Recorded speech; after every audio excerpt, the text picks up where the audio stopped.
Once, in a quiet suburb outside Denver, there lived a kid named Tyler. People called him lazy, but inside he carried silent dreams. He wasn't weak, wasn't foolish, wasn't less intelligent. His real battle was with himself.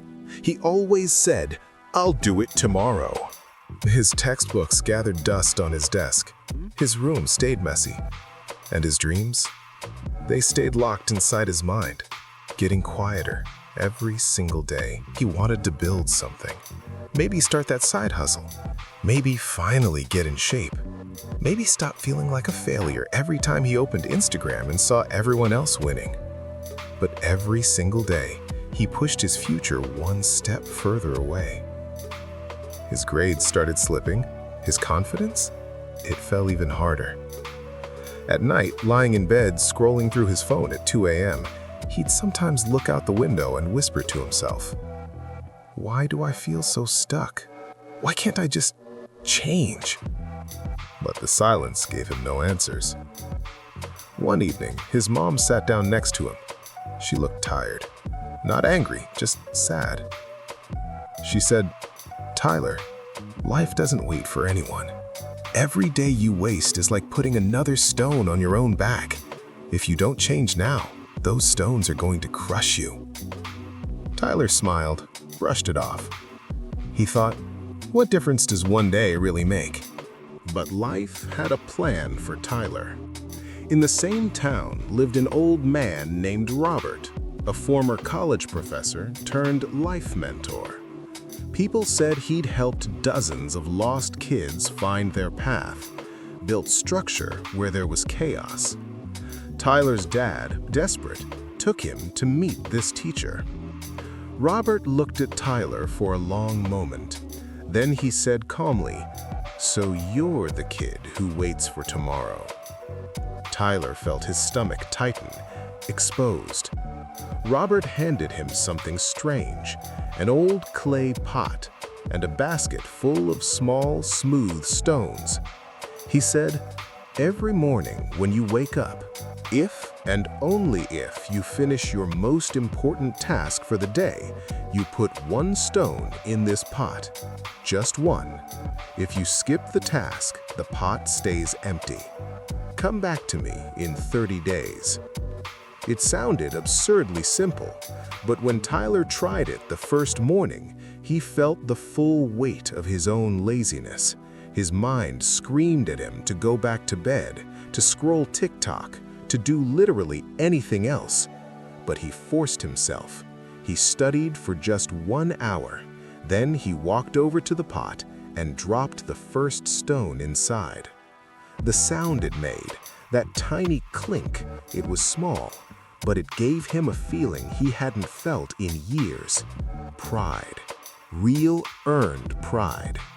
The next day, he did it again. Completed one task, added one stone. Day after day, the stones began to pile up. Some days he failed. The pot stayed empty. He felt shame. But the next morning, he tried again. Slowly, the pot filled, and with it, Tyler's heart filled with something he didn't recognize at first: self-respect. After 30 days, he returned to Robert with the pot in his hands. Inside were 20 stones. Tyler looked down. "I couldn't fill it completely." Robert smiled, a real smile. He said, "My boy, don't look at what you didn't do, look at what you did. A month ago, you had 0 stones, 0 discipline, 0 habits. Now you have 20. That's the power of small daily habits. One stone might look like nothing, but together, they build a mountain." Those words hit Tyler like lightning. One stone looks like nothing, but 20 stones, that's momentum. From that day forward, Tyler stopped waiting for some magical burst of motivation. He started taking small habits seriously. He woke up at the same time every day. He read for 1 focused hour. He spent 5 minutes in silence each morning, no phone, no distractions. Slowly, his memory improved. His focus sharpened. He started scoring higher on exams. 1 year later, Tyler was unrecognizable. He'd built habits that gave him discipline, focus, and real inner strength. With this new version of himself, he started a small online business, reselling vintage streetwear on Instagram and Depop. At first, it was just a few sales here and there, but day by day, his effort compounded, just like the stones in his pot. People loved his consistency, his honesty, his work ethic.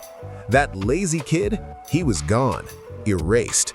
He'd learned the most powerful truth in the universe. Small daily habits are stronger than talent, stronger than luck, and even stronger than intelligence. Because talent without habits burns out. Luck without habits disappears. Intelligence without habits stays trapped in your head. But habits? Habits don't need permission. They don't need motivation. They just need repetition. My friend, this story isn't just about Tyler. It's about you. Maybe you're also delaying your dreams right now. Maybe you're scrolling through this video at 11 p.m. telling yourself you'll start tomorrow. But here's the brutal truth. Tomorrow never comes. Every day you wait, another stone lands on your back. Every night you go to bed without taking action, the weight gets heavier. And one day, maybe 5 years from now, maybe 10, you'll look back and realize you spent your entire 20s waiting, watching other people build, other people win, other people become who you wanted to be. Don't let that be your story. Your future will only change when you decide to change today. Not next Monday, not after the holidays, not when you feel ready. Today. Your new life begins with one small habit, not a perfect plan, not a detailed vision board, not figuring it all out. One small habit. Wake up at the same time for 7 days. Read for 15 minutes before you check your phone. Do 10 push-ups every morning. Pick one. Start today, not tomorrow, today. Because here's what Tyler learned, and what you need to understand. The pot doesn't care about your excuses. The stones don't care about your feelings. They only care about whether you showed up. And when you string enough stones together, when you stack enough small wins, something magical happens. You stop being the person who waits. You become the person who builds. So ask yourself right now, what's your first stone? What's the one habit you're going to start today? Not plan, not think about, but actually do today that will change everything. Pick it, do it, drop that first stone, and then come back tomorrow and drop another one. Because your future isn't built in one giant leap. It's built one stone at a time. Let's build your mountain, starting right now.